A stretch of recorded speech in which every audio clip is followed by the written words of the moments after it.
How to download and install PNC Bank mobile app. Let's see in this video.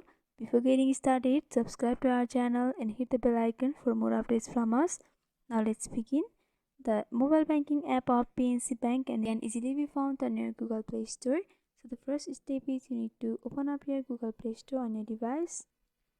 And in the search bar, you have to type and search for PNC Bank mobile app. Once you search for that, you'll be able to see the app.